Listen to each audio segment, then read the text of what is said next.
Well, you can actually, did you open on that, Al? Yes. Oh, that's terrific. The website, and that's the front page of our website, and it's www.hiddenmeanings.com. And, you know, kind of proud of it because it seems to have paid off nicely with, as far as people getting the message. And that's really what we're here for.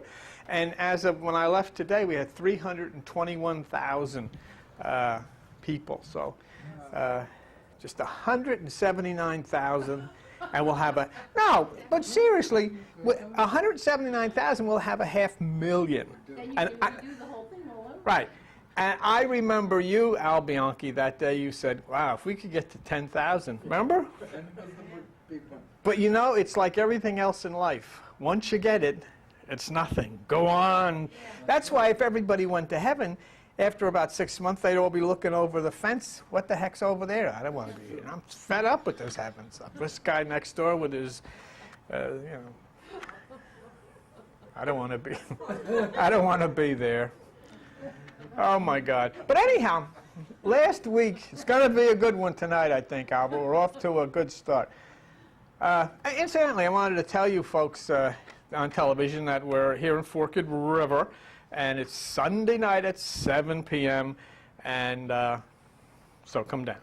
Sunday night, 7 p.m. at the Village Green Shopping Center.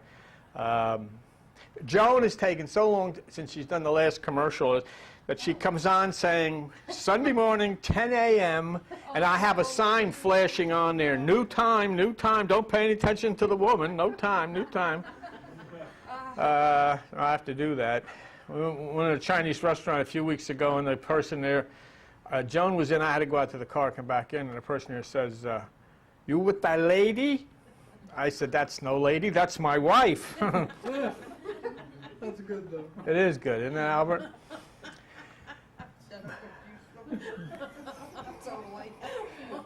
But anyhow, last week we touched on a remarkable new revelation that placed, I think, into a more understandable context what we call God. You know, that word, you know, it throws me. I don't know about you.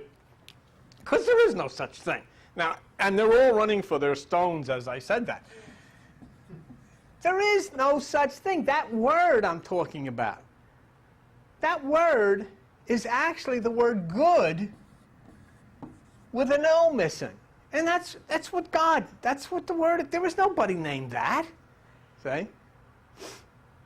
And so then we had to balance it out, so we took the word evil, we put a D on it, and we got the devil. And that's what the whole thing is. So when you start talking about this, you have to, you know, someday graduate out of the superstitious realms of religion that this stuff lies in, and try and raise yourself to what is it that we are referring to when we use that word, God. You know, and we've never been able to find out, because I know in all of my years of trying to study and being in schools, religious schools and everything, you know, it was a father, a man up in the sky who was a father and was going to give you cars and nice stuff and money and everything, you know. And, you know, then I got, I got mature, and so I started hanging out with mature Christian people. And then I learned that if you sit in their room and you raise a $10 bill, you're going to get 100 times back, 10 times back. And, you know, you wave, hey. But the thing was, when you waved it, they came and take it, see? So not only I didn't get the 100 that they owe me, but I lost the 10 already. So, you know, what is this? And so I never did find out, and nobody has ever, what does that word mean? Is it a man? Is it a person? What is it? But anyhow, what we came upon last week was something new, something different, and it is about a sound that is coming from the universe. And it's a sound that's so low that you can't hear it. Now, they have equipment, and we've evolved to a point where they have equipment, NASA does, so they could pick up, you know, the vibrations and the sound and so forth, and so they know it's definitely there.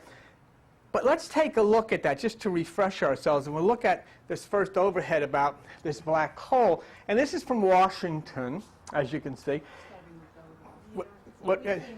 I just move it up a little bit to the right. Okay? Can you say it now? Well, I mean, okay. Anyhow, it's a, huh? Oh, it's, yes, Daddy sang bass, Mama sang tenor. You know, that's what that is. Bass means you sing real low. Ooh, you know. Okay, anyhow, Washington said big black holes sing bass. One particularly monstrous black hole has probably been humming B flat for millions of years, but at a pitch no human could hear, let alone sing, astronomers said Tuesday. You know what the problem is? That's back too far. That's what the problem is. That whole table has to come in a little bit. The picture has to be just a tad smaller, and it won't go over all this. It's just a, but, huh? Yes, that will make it smaller. Yes, you can count on it. You know, absolutely make it smaller. So here's the situation then, okay? This is what we have. A big black hole in the universe is singing bass. Oh.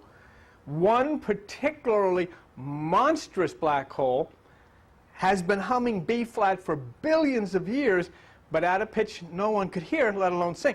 And the interesting part about that is that what you'll find is that science is saying that the sound or this vibration from this particular black hole has taken over 200,000 years to reach us.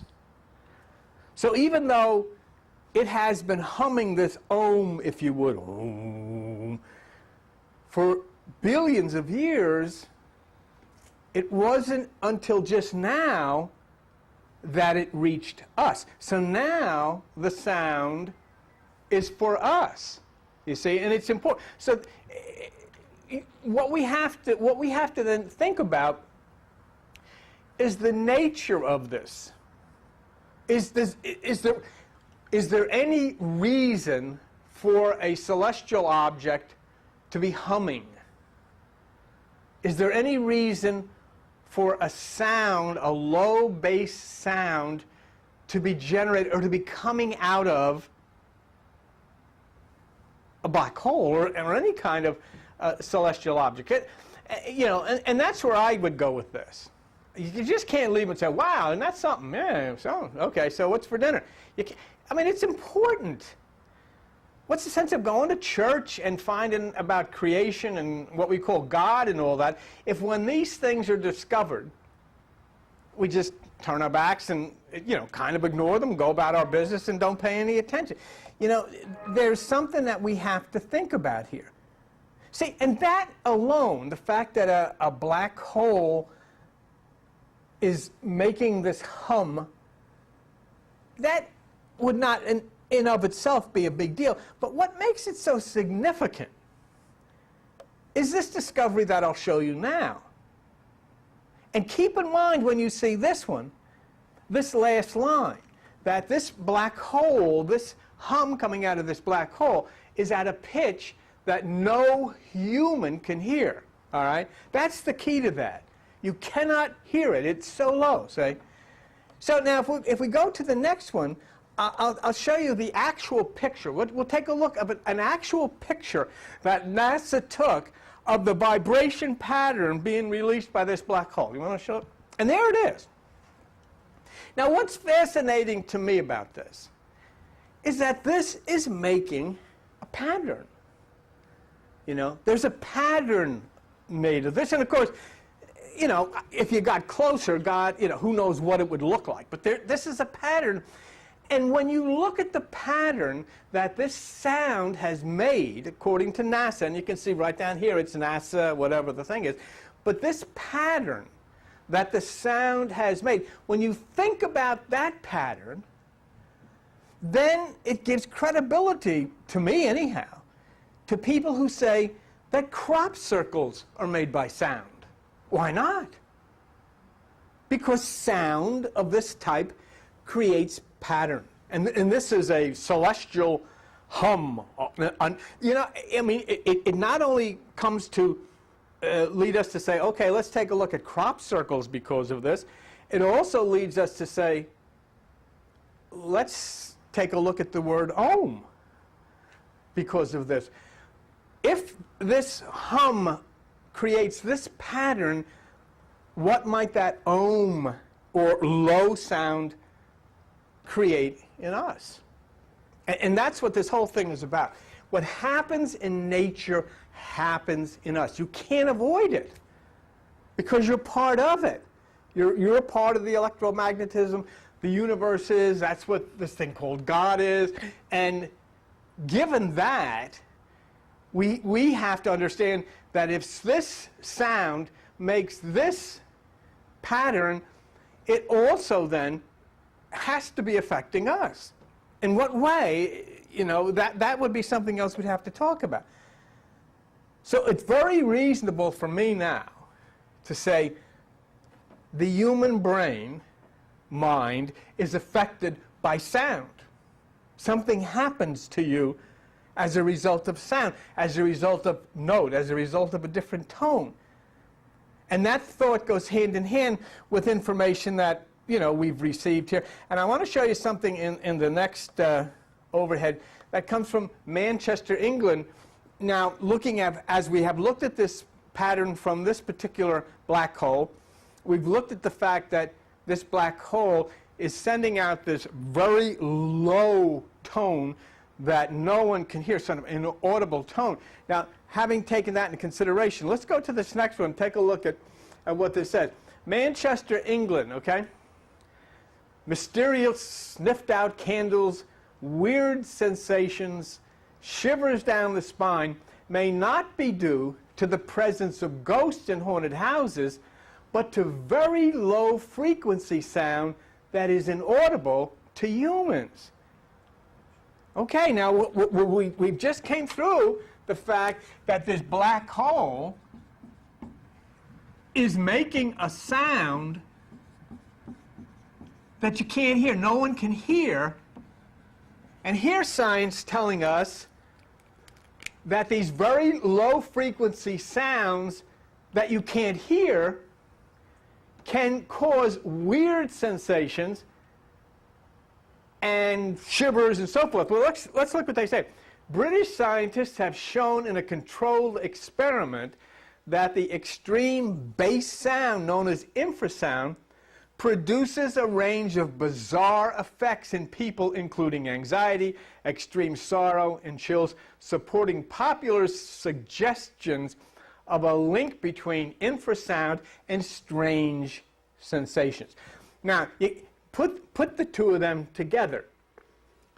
NASA tells us this black hole is putting out this low rumbling sound that is inaudible, okay? Here these scientists in Manchester, England are saying that these very low inaudible sounds cause changes in the brain mind. So what I'm looking at, what you and I together then have to look at, is what is happening to us, what is happening to all life in the universe as a result of what we now know are coming down as these very low inaudible sounds. Dr. Richard Lord, an acoustic scientist at the National Physical Laboratory in England, said normally you cannot hear it. It's inaudible. And that's exactly what NASA has found coming out of this black hole. So two things are relevant that we've accomplished so far tonight. Okay? Two things are relevant in this quest that we have to discover what we call God. One, the human brain is influenced by very low sounds. Sounds so low that nobody can hear them. We have science telling us that. Two, we now have proof that the universe is sending out very low sounds. So low that you can't hear them. So it's our turn to be the target of this conversation, of this singing, of this angelic choir, if you would. You know? When you start hearing stuff like this, And then you start reading in the Bible about Christmas and angels singing. You start to put two and two together and realize what they're talking about. It's really true. Angles of light, which are, sound and light that comes down and comes in on an angle as it's touched by gravity, and it changes or it impacts. What we're discovering here is the way that this thing called God talks to you, changes us. In other words, there's now proof that this is possible, because here they found low frequency sound that you can't hear can change and have effects on people, including changing personalities. And that's exactly what NASA said is coming from this black hole in Perseus. So the influence of electromagnetism is no longer something to consider as possible. Now it's an established fact. I mean, I could argue the point basically with anybody. And I mean, there's nothing that's contrary to what the Bible says here. In fact, it supports this entirely. What they're telling us is that some kind of singing is coming from the universe, but it's in a tone below what we can hear. Now, when you see this and when you realize that we're sitting here and coming down now, we've discovered are these songs or these sounds or these notes, so low. And then think to yourself the way you feel, what you know, what you fear. Is that responsible? And then you have to take step two and say, well, if so, what's the purpose of it? See, as we saw here, that the very low inaudible sounds have been shown to produce fear in some people. See? But all that is simply part of a greater truth. We are spoken to by God. We are influenced by God. And the secret of hearing God is to allow ourselves to flow in a harmony with God. But we've got to, first of all, be mature enough to stop this kind of references, realize, okay, you've got my attention. What are you talking about? What is this thing? And then you realize that there is an intelligence that permeates everything in this universe. And if you want to call that intelligence which is electromagnetism, if you want to call that God, then that's fine. There is such a thing. There's no question about that. But now we've reached a point where we are aware of the fact that it is trying to get our attention. There's this place called SETI in which they put up these big receivers and try to hear intelligent alien conversation. Well, this is alien conversation. Okay? These are sounds, and if it was just low sounds, I could say, okay, not a big deal. But when science tells us that these inaudible low sounds change personalities and have effects on people, then it's important to study it and to see, what is this? See? So over and over and over again, like I started out in the beginning, we're talking about this thing called God, that word that we've made up, and say, what is it? That's the basic question. And over and over and over, we have to ask that. What is God? How can you possibly flow in a harmony with that? How can you flow in a harmony with the sound that you can't hear? See? I mean, it's like last week we had all of this stuff here, hurricane coming.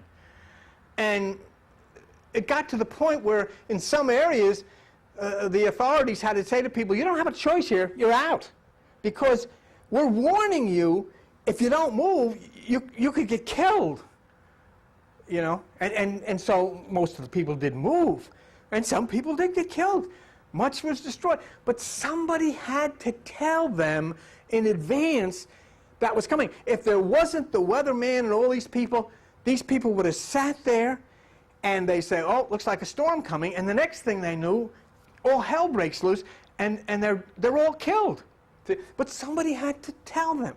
Somebody had to deliver a message to them, and that's exactly what I'm telling you this is. This is a message, and you have the choice as to whether you're going to listen to this or not. Okay?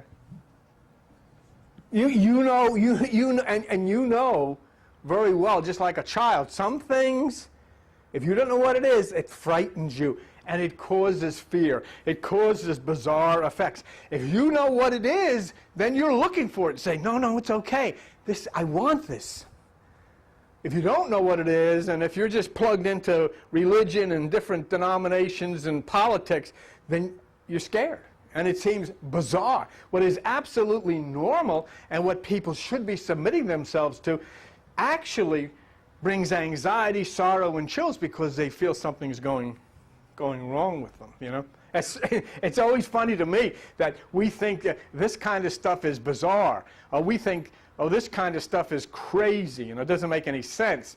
I mean, you're going to be off your rocker if you get involved with this stuff. So we stay with the normal people, and they just knock down the World Trade Center, and then they blowing Iraq back to the Stone Age, and they got everybody dropping bombs and killing for as long as you and I have been alive. Those are the normal people.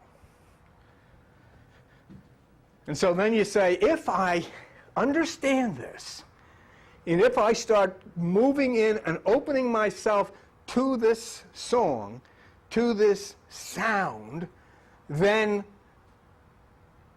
I would return actually to the norm, to that which is right. And there would not be a fear, and there would not be a shiver. There might be a shiver. I mean, you know, they talk about this kundalini, and you get this feeling, and it's energy that flows in the nervous system of the body. It could be. But you know that harmony is now flowing to you from celestial elements because NASA has told us so. And they hear it. And it's saying om, or it's humming, or singing, or something. And it's coming in the form of electromagnetism, and that's what you are. Low, inaudible sound. Invisible light or energy that permeates every part of existence. And the central figure of all of this is the one we refer to as God. Well, what the heck is that? Is it a man with a beard sitting up in an office looking at a TV set to find out if you're screwing up? Or is it something really serious? Because you can't take, if you turn on religious people, you can't take it serious. But it is serious. What is it? What is it that is speaking now? What is it that is singing out for our attention, for us to listen to? Let's take a look at this next overhead and see what it says. What is it? Numbers 23:19. God is not a man, not a human being. So think. I mean, you're praying. You've gone to church all your life and you're praying, and you're asking God somewhere to do something for you, which in the most part, you know, when you think about some of the stuff we've prayed for, when I was a little kid, I used to pray that God would let the Brooklyn Dodgers win a game. I mean, you know, who else am I going to turn to here? I mean, I can't do anything. God is not a man, which means what we call God is not a human being, has no body, has no legs, has no head, no eyes, has none of that stuff. None of the stuff you have. See? It's not human. It's invisible. Look at this one, 1 John 1:5. God is light. What the heck is that? But then you have to move up one step and start to understand, what are they talking about? They're talking about this energy which is intelligent, this energy that loves, this energy that remembers, this energy that plans, this energy that understands, just like you do.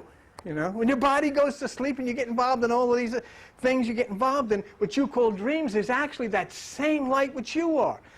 Remember they said Jesus is the light of the world. Jesus turns around and says, you're the light of the world, meaning all of us. That's why we're made in the image of God, the image and likeness. God is light. So we have then the right to take this away and say what we have to flow with is this electromagnetism that is universal intelligence. So maybe it's a little easier for you to take if I change the name from God to universal mind. Huh?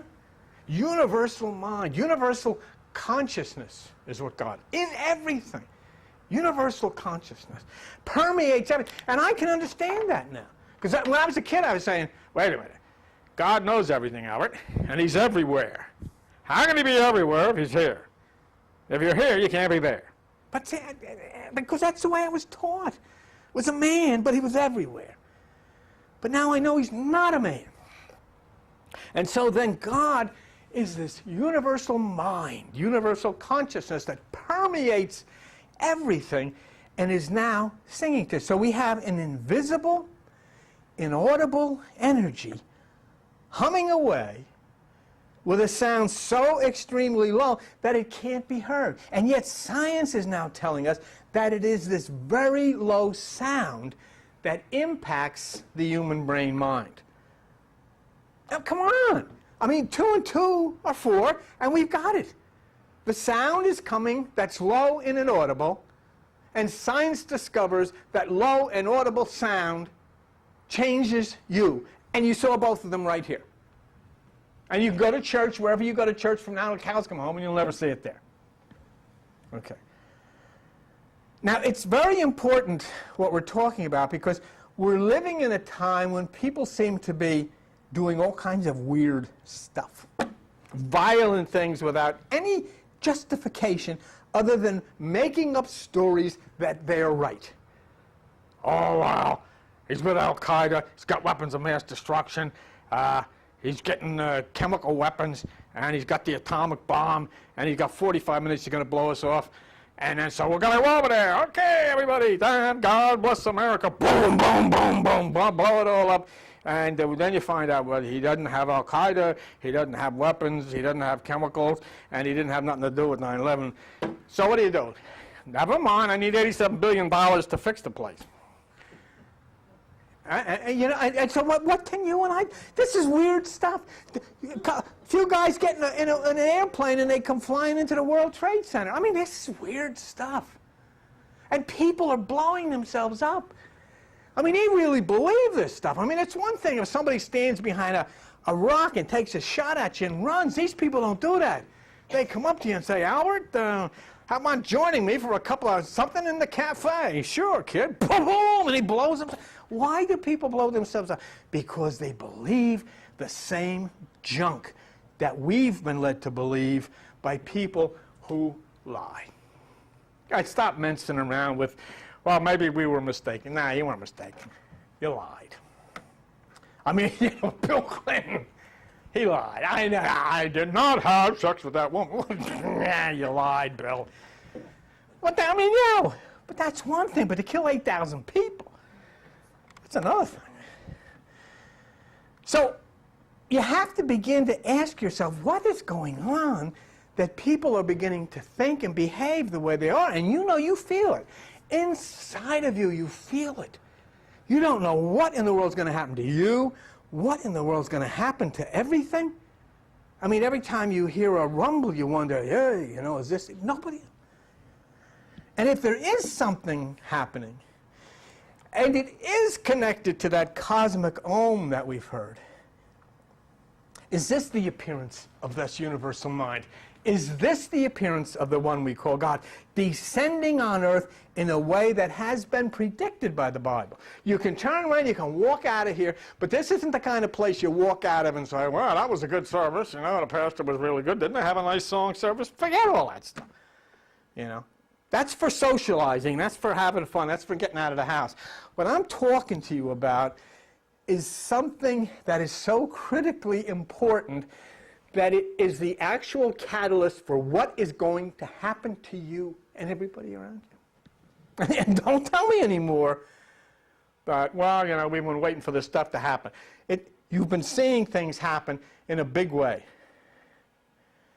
So what does that mean to you? And what do you have to do about all of this? To realize the origin of this hum that NASA tells us, this Om, this inaudible sound that has the power to rearrange the brain mind, is to finally admit the reality of God without all of the religious superstition attached to it. What I'm talking about is the reality of the universal mind. Now let's go, and I want to show you where this thing is located, this sound that has finally come to us, this hum. In this next overhead, we'll take a look at it. The black hole that NASA was telling us about resides in the Perseus cluster of galaxies. I wanted to really get into that Perseus thing, but I just didn't have a chance. But it's located in that cluster of galaxies, located 250 million light years from Earth. In 2002, astronomers obtained a deep Chandra observation that shows ripples in the gas filling the cluster. These ripples are evidence for sound waves that have traveled hundreds of thousands of light years away from the cluster's central black hole. So they've traveled hundreds of thousands of years, and they've arrived here. It's the season. I mean, the Earth has traveled, and now we are moving from a season of the summer into the fall, and then we will travel into the winter and blah, blah, blah. And now in the same way, see, the entire universe moves, everything moves in that same cycle and that same pattern. And now, here we are, after hundreds of thousands of years, this thing which was created to happen is happening. It has arrived at planet Earth, something that never touched us before. So there's one very important fact for you to think about. This light has traveled hundreds of thousands of years to get here. In other words, there was a time for this to happen. There was a season for this to happen. And it's right on schedule during the reign of Uranus and Aquarius. It has arrived.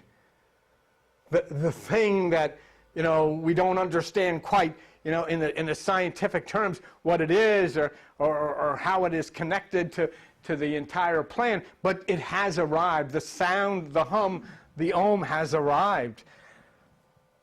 And so when I realized, right on time, because of the changes in the way people are living and the changes in the way governments are and the changes in the way our mind is and the way we're thinking and the way we're feeling. And then I look at this and in this revelation of the sound, and I think back to the book of Ecclesiastes, which we'll see in this next slide. And in the book of Ecclesiastes 3:1, it says, "To everything there is a season and a time to every purpose under heaven." Oh, wow, what a good line. That's what Carl Jung would say. He says it's synchronicity. There's a purpose, a time that everything is supposed to happen. The fact that they heard this singing coming out of this black hole is not just an accident. It was supposed to happen, and it was supposed to happen now, and it has. There's a purpose to it. And the purpose is you. And so now you have to say, gee, do I want to be part of it? But is that true? Is there a purpose for everything and a time when things are scheduled to occur? It is true for the seasons on the earth, you know that. There's a purpose in all. I mean, pretty soon we're going to look out the window and where'd all the leaves go from the trees? There's a reason, there's a season, there's a purpose, and they will go on time. Weather changes. The patterns change and the weather changes. Well, the patterns change and you and I change. Life changes, the mind changes, the brain changes. And if there is a purpose on earth to summer, winter, spring, and fall, is it not reasonable to consider that there is a purpose above the earth as well? I would think so. So we look at the change in things, the change in everything in our lives, the change in the way you feel as to the way you used to feel, the change in government, the change in religion, all this crazy stuff. I mean, we just came through a period. You say, oh, well, what's happened? You just came through a period where the greatest, most powerful religion on earth was humbled to what? Exposure over molesting children. And much of it right next to the sanctuary. I mean, please. That's a change. And something was exposed All of the stuff we're even seeing in government now, people being exposed, their motives being exposed, and you don't know what in God's name are we living with.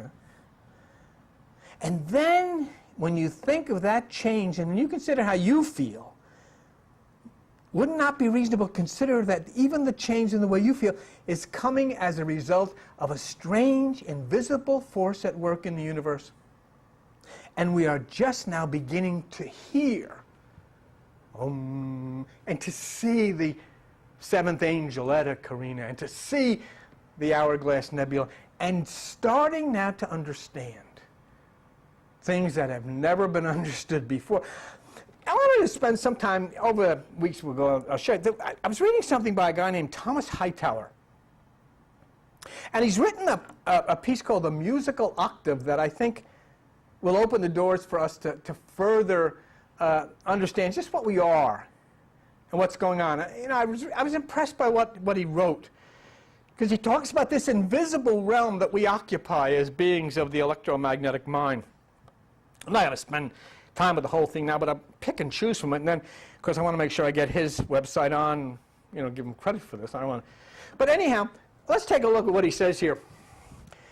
Just at the beginning, he said, what is the sound of one hand clapping? Remember that one? Yeah.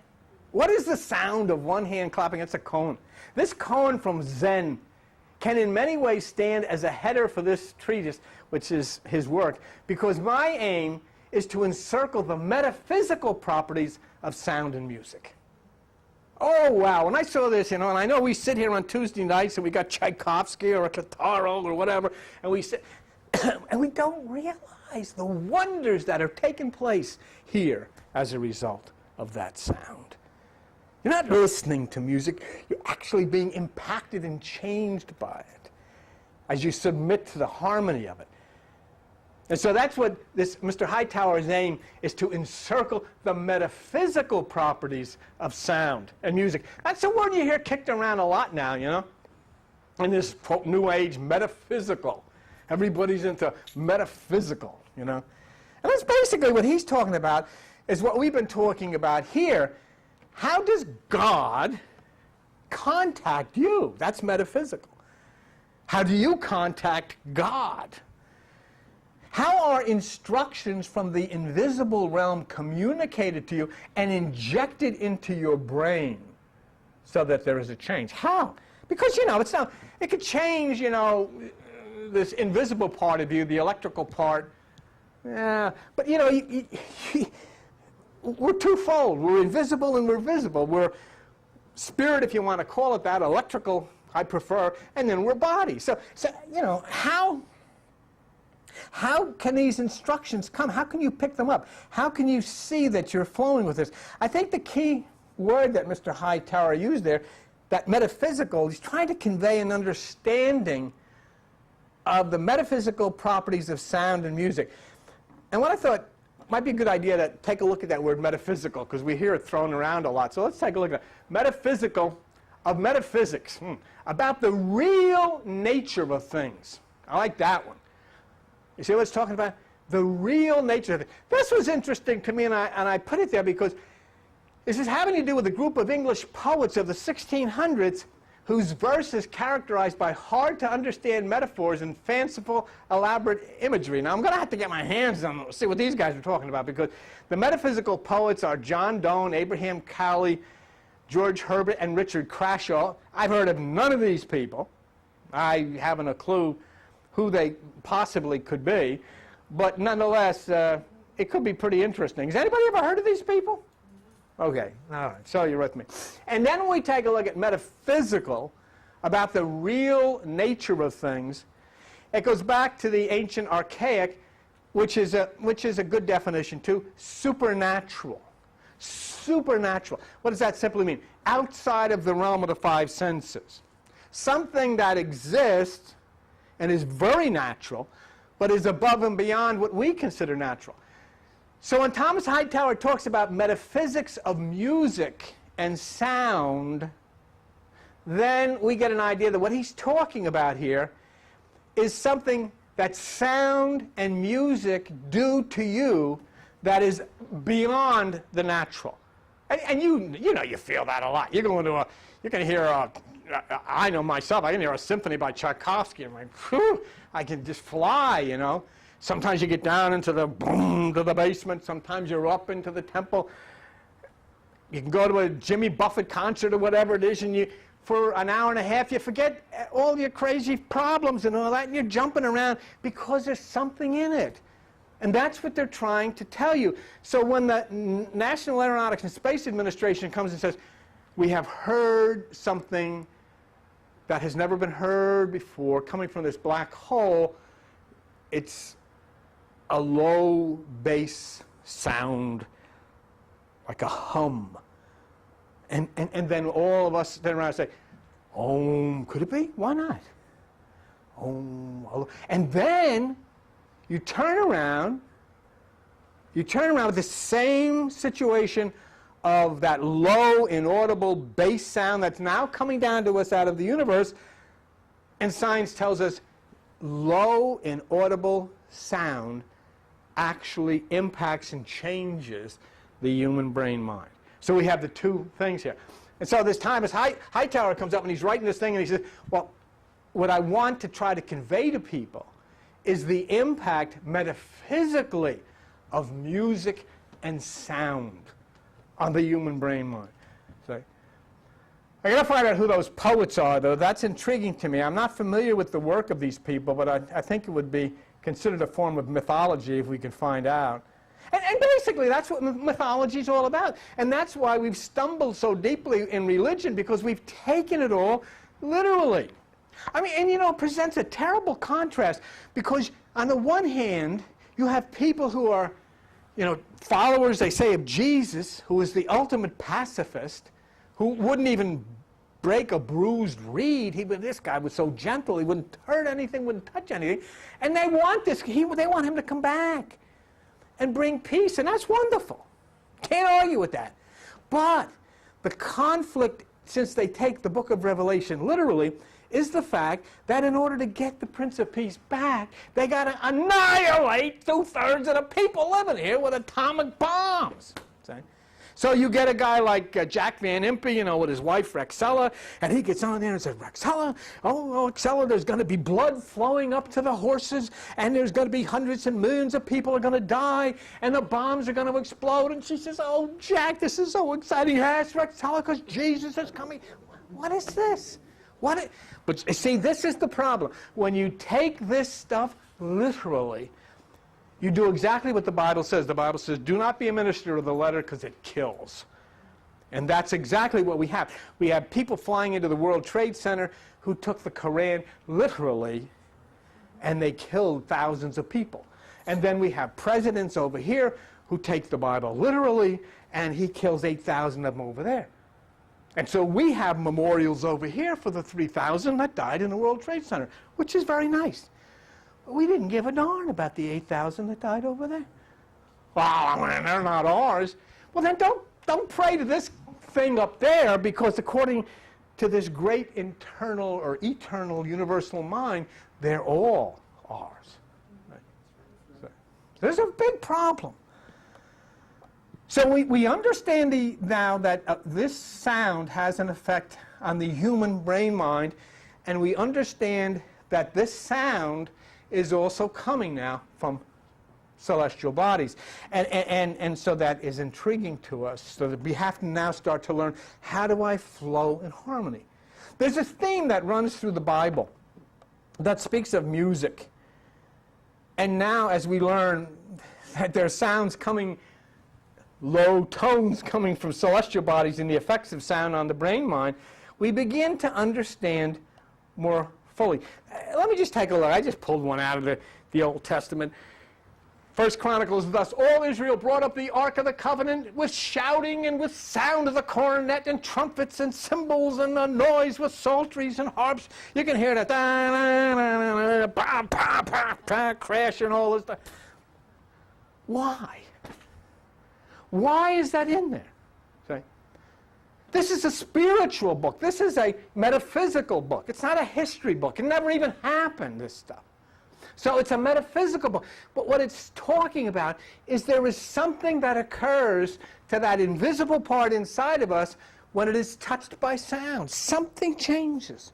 And that's what science has showed us in the beginning of this lecture. That's what NASA is showing us, that there is now something coming, not from people marching along in the desert. There is something, a music, a singing coming down to us from the sky, if you would. And that's not an isolated theme in the Scripture. It's found throughout all the Scripture. Oh, you hear now, the sound is coming from the black hole. So low you can't hear it, but we know it has an effect on us. And what does the Bible say about, did you ever hear of Gabriel's trumpet? Is Gabe blowing the trumpet? Is Gabe blowing the trumpet to signal the end of things? Not the end like we're told. Wouldn't it be beautiful if it was the end of the bombings and the end of the people not being able to have medical attention and the end of people starving and the end of brutality against animals and the end of brutality against nature? Wouldn't that be wonderful if a trumpet and if the ohm that's coming out of this black hole is saying, prepare, but I'm coming down and we're going to make these changes, and it is the end of things as they've been traditionally known. The end of what? The end of all of those traditional things that have caused so much torment upon the earth. And we have seen so much of nature's world affairs turned upside down. Churches being exposed, molesting children, politicians being exposed, lying about wars, and religious people all over the world being exposed for the things that they've done to one another, and yet the pretenses they made to be following this thing called God. Are we now at the time of Gabriel's trumpet? And is that the sound being heard throughout the universe from this massive black hole? A low note right now, a hum. Or indeed, it could be a trumpet. But is anybody listening? Listen at overhead 11, just another thing I pulled out of there. And when the voice of the trumpet sounded long and waxed louder, Moses spoke and God answered. But before it happened, there had to be the sound. That's what I want to tell you about. What I'm talking about here is not something religious, not something New Age, which New Age is fine. But what I'm talking about here is science.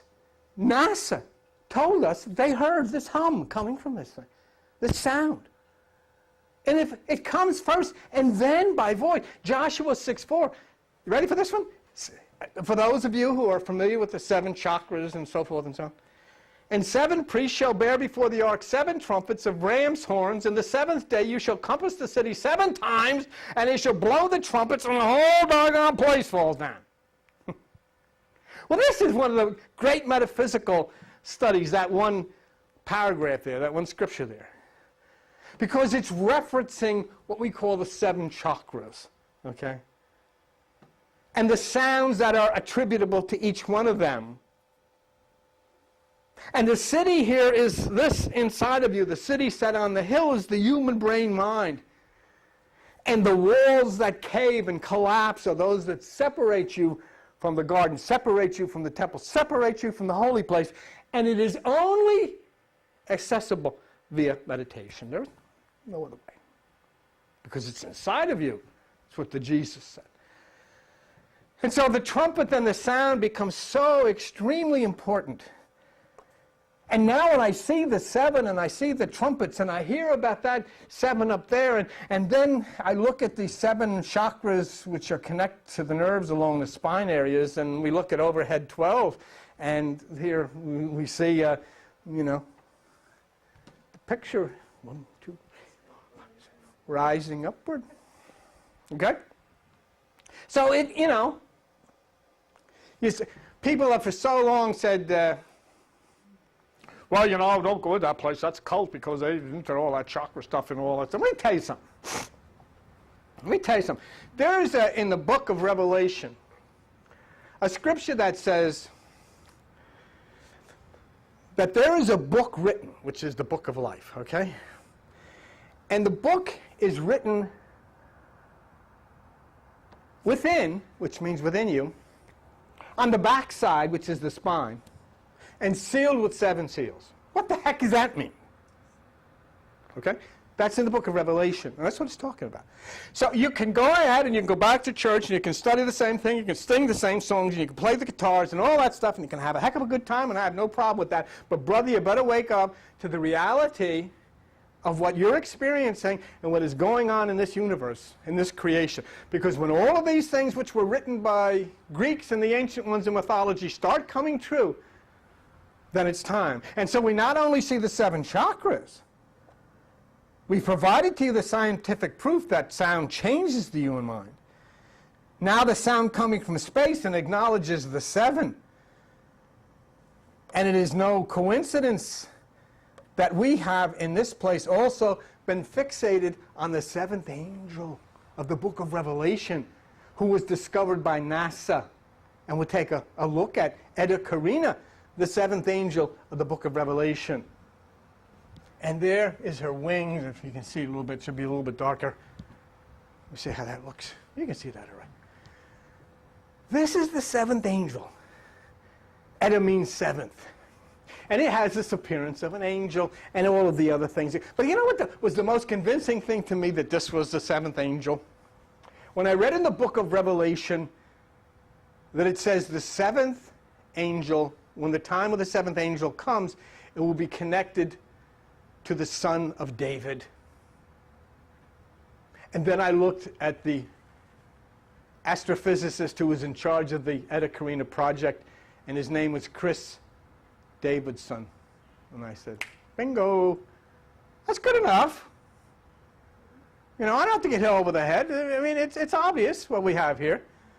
And this is pouring out from its core at unbelievable rates, this light and this energy and electromagnetism. And in fact, recently in January, scientists found a ray touchdown on Earth. And so the first scouting party from the 7th angel has arrived. And now the trumpet has arrived. And so what does it say? And we go to the next overhead in the book of Isaiah, and we talk about this sound coming from the black hole. You inhabitants of the world, that's you and me, you people on the earth. When he lifts up that ensign on the mountains, when he blows a trumpet, you better hear it. And in Revelation, and I saw the 7 angels which stood before God, and to them were given 7 trumpets. You better hear it. So we've put all of this together.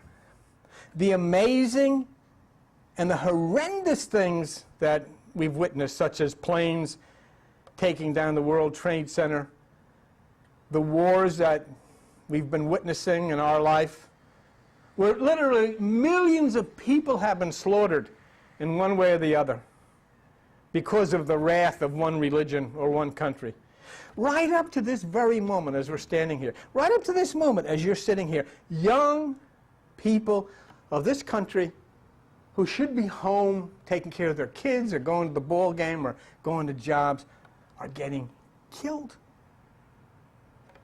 for reasons that now nobody can even explain.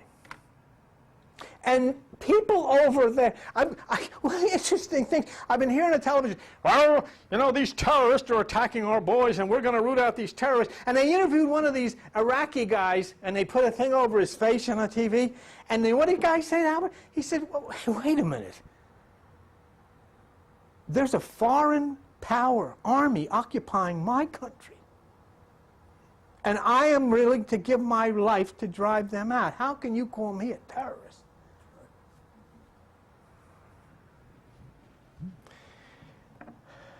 Right up to this moment, people are being killed, both American and non-American. But they're out of sight and out of mind because, you know, we've got to worry about the World Series coming up.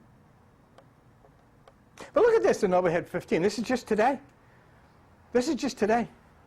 This is an aerial view of Iraq's Abu Ghraib prison on the outskirts of Baghdad. 2 U.S. soldiers were killed there today and 13 wounded in a mortar attack. Well, that was yesterday, July 20th, 2003. For what? You know, every time I think of that, I think of young people in graves.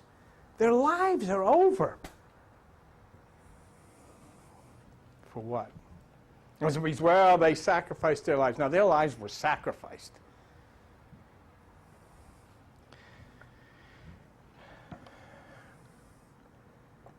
So it goes on every day. Senseless killing, politicians making up stories to justify the killing. And now, above all of this, there is the inaudible sound, the trumpet. Is it the last trump? The sound of Om echoing through celestial places, both seen and unseen. To me, come on, bring it down. But we come here, and we come here on Tuesday nights, and we sit in darkness. We turn the lights out. Well, because of the pineal gland, the single eye, it opens in the darkness. But in addition to that, I remember the scripture that touched me. It said, the people who sat in darkness have seen a great light. Okay, 5 minutes. And I know what that means. You know what that means. And the music plays as we sit in darkness because we know there's a connection. See?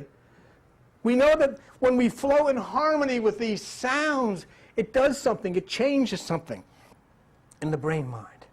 Though we may not totally understand it, we know now there is a connection between music and sound in the change of the human brain mind. Thomas Hightower, who wrote the musical octave, one I'll be studying for a while, makes another statement that I wanted you to look at now. And it's very interesting. For those of you who have been coming here for a long time, Albert, I think you'll find it interesting because he says the same thing. He says, here I'll focus on man in regards to music and sound. In this context, man, and I, that's saying human beings, men and women, considered as an entity with a cellular body, a mind, molecular body, and a soul, electronic body. I like electronic body, because there is no such thing as soul. See? There's not. Soul and spirit are words that were made up in the Middle Ages to try to describe an invisible power that nobody understood. That's it. It's electromagnetism. You say, well, you can't say electromagnetism. Why? I have my old George Carlin records. These are just words. But, oh boy, people freak out over those words. How do the laws of octaves and harmonics apply to that being? What does music and chanting actually do to a human's body, mind, and soul, electricity? What happens to it? Something happens to it. But here's the interesting part. It's not just the case that we're finding this out. It's a case that we're finding this out now. Uranus is returning for his bride, Gaia, okay? And all of this then brings us the wild, unorthodox, if you would, electromagnetic tail of Uranus, which causes everything to go crazy and have an impact on all things on the earth. So the very question becomes more and more important to us because we meditate with music and sound here, and because now science has detected that the universe itself is oming, and we are beginning to hear it. When they're talking about the black hole, I read something and I came across it just at the end of this from the Christian Science Monitor, which I thought was a great description. Let's take a look at this. I think you'll like it. Out of a black hole's deep throat, a bass note. Oh, isn't that great? Can you? I mean, you've heard it when you heard the Buddhist chant. Oh, out of a black hole. See, there's another thing. You have a body that your mother and father made. I can tell pretty much what they look like by looking at you. You're not made in the image and likeness of God. You're made in the image and likeness of your mother and father. And if they didn't get together that night, you wouldn't, forget about it. But inside of your mother's womb at the 3rd month, an angle of light called a photon, an angel of light entered via the pineal gland, nested into this fetus, and then animated that and gave that life, see? And this here, life, then exists inside of each one of us. Like I've told people over and over again, if I say to you, raise your hand, not one of you did, which I thought was not very courteous. But if I said to you, raise your hand, it wouldn't be your hand. Your hand doesn't know. Do you know? It doesn't know. Your arm doesn't know. Kick your leg up. Does the leg know? Is it smart? Or is there somebody inside of this thing you're looking at that knows? The invisible electronic magnetism that is intelligent, that dreams. Tonight, I tell you so, tonight all of you are going to go and you're going to put the car you're in now in bed. And when it goes to sleep, you're going to get the heck out of it. And you're going to involve yourself in all kinds of wild adventures. That's the greatest thing now. When I go to bed now, I don't go to bed to go to sleep. You have never been to sleep in infinity. You've never been asleep. Your body goes to sleep because it's physical. But electromagnetism, the universal mind, doesn't have to go to sleep. So you go out. So somebody says to you, hey, it's 12 o'clock. You going to go to bed now? No, I'm going out. I'm going to put the body in bed. I'm going to lock the body in the garage, but I'm going out. And boy, when you go out, you have some wing-dinger times, don't you? Staff writer of the Christian Science monitors. Get this one, Albert. Astronomers using the orbiter Chandra X-ray Observatory have discovered a powerful basso profundo, adding its notes to the music of the spheres. See?